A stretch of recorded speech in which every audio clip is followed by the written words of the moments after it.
ಹಬಕ್ಕೂಕನ ಕಾಲದಲ್ಲಿ ಯೆಹೂದದ ದೇಶವು ಗೊಂದಲದ ಮಡುಗಟ್ಟಿತ್ತು. ಪ್ರವಾದಿಯಾದ ಹಬಕ್ಕೂಕನ ಹೃದಯ ಭಾರವಾಗಿತ್ತು. ರಾತ್ರಿಯ ತಿಳಿನೀರಿನಂತೆ ಅವನ ಮನಸ್ಸು ದೇವರ ಕಡೆಗೆ ಕೂಗಿತು. ಯೆಹೋವನೇ, ಎಷ್ಟು ಕಾಲ ನನ್ನ ಕೂಗು ಕೇಳದಿರುವೆ? ಹಿಂಸೆ, ಜಗಳ, ಅನ್ಯಾಯವನ್ನು ಏಕೆ ನನ್ನ ಕಣ್ಣಿಗೆ ತೋರುತ್ತೀ? ದೇವಾಲಯದ ಒಂಟಿ ಮೂಲೆಯಲ್ಲಿ ನಿಂತು ತಾರೆಗಳಿಗೆ ದೃಷ್ಟಿಯಿಟ್ಟು ಅವನು ದೇವರ ಉತ್ತರಕ್ಕಾಗಿ ಕಾಯುತ್ತಿದ್ದನು. ಯೆಹೋವನ ಧ್ವನಿ ಗಾಳಿಯ ತಂಗಾಳಿಯಂತೆ ಒಡಲಾಳದಿಂದ ಬಂತು. ಹಬಕ್ಕೂಕ, ಜನಾಂಗಗಳನ್ನು ಗಮನಿಸು. ನಿನ್ನ ಕಾಲದಲ್ಲಿ ನಾನೊಂದು ಕಾರ್ಯ ಮಾಡುವೆ, ಅದನ್ನು ಕೇಳಿದರೂ ನೀನು ನಂಬಲಾರೆ. ಆ ಧ್ವನಿಯಲ್ಲಿ ಶಕ್ತಿಯ ಜೊತೆಗೆ ರಹಸ್ಯವಿತ್ತು. ನಾನು ಕಸ್ದೀಯರನ್ನು ಎಬ್ಬಿಸುತ್ತೇನೆ, ತೀಕ್ಷ್ಣ ಕ್ರೂರ ಜನಾಂಗ. ಅವರ ಕುದುರೆಗಳು ಚಿರತೆಯಂತೆ ವೇಗವಾಗಿರುವವು, ಸಂಜೆಯ ತೋಳಗಳಂತೆ ಚುರುಕಾಗಿರುವವು.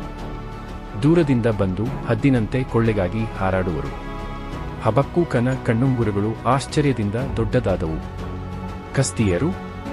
ಅವರು ದೇಶದಾದ್ಯಂತ ಭಯ ಹುಟ್ಟಿಸುವ ಕ್ರೂರ ಯೋಧರಾಗಿದ್ದರು. ಅವರ ಸವಾರರು ಗಾಳಿಯಂತೆ ಧಾವಿಸುತ್ತಾ, ಕೋಟೆಗಳನ್ನು ಧೂಳಿಗೆ ತಿರುಗಿಸುತ್ತಾ, ಜನರನ್ನು ಒಸುಬಿನಂತೆ ಸೆರೆಹಿಡಿಯುತ್ತಿದ್ದರು.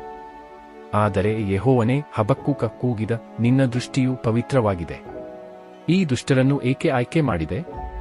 ಅವರು ತಮ್ಮ ಬಲೆಗೆ ಜನಾಂಗಗಳನ್ನು ಸಿಕ್ಕಿಸಿ ತಮ್ಮ ಶಕ್ತಿಯನ್ನೇ ದೇವರೆಂದು ಆರಾಧಿಸುವರಲ್ಲವೇ? ದೇವರ ಉತ್ತರ ಗಂಭೀರವಾಗಿತ್ತು. ಹಬಕ್ಕೂಕ, ನಾನು ಅನಾದಿಯಿಂದಲೂ ಇದ್ದೇನೆ. ಈ ಕಸ್ದೀಯರನ್ನು ನಾನು ನ್ಯಾಯಕ್ಕಾಗಿ ಎಬ್ಬಿಸಿದ್ದೇನೆ. ಆದರೆ ಅವರ ದುರಹಂಕಾರವು ತೀರ್ಪಿಗೆ ಒಳಗಾಗುವುದು. ಹಬಕ್ಕೂಕನ ಮನಸ್ಸಿನಲ್ಲಿ ಗೊಂದಲವಿತ್ತು. ದೇವರ ಮಾರ್ಗಗಳು ಅಗಮ್ಯವಾಗಿದ್ದವು, ಆದರೆ ಆತನ ಭರವಸೆಯ ಜ್ಯೋತಿಯಂತೆ ಬೆಳಕಿತ್ತು. ಕಸ್ದೀಯರ ಆಗಮನವು ಶಿಕ್ಷೆಯಾದರೂ ದೇವರ ನಿಯಂತ್ರಣದಲ್ಲಿತ್ತು. ರಾತ್ರಿಯ ಗಾಳಿಯಲ್ಲಿ ಹಬಕ್ಕೂಕನ ಕಣ್ಣು ತಾರೆಗಳ ಕಡೆಗೆ ಮತ್ತೆ ತಿರುಗಿತು.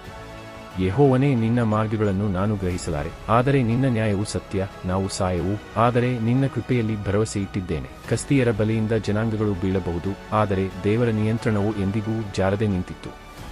ಹಬಕ್ಕೂಕನ ಈ ಕತೆ ಗಾಢವಾದ ರಾತ್ರಿಯಂತೆ ಭಯದೊಂದಿಗೆ ಭರವಸೆಯನ್ನು ಒಡಗೂಡಿಸಿತು.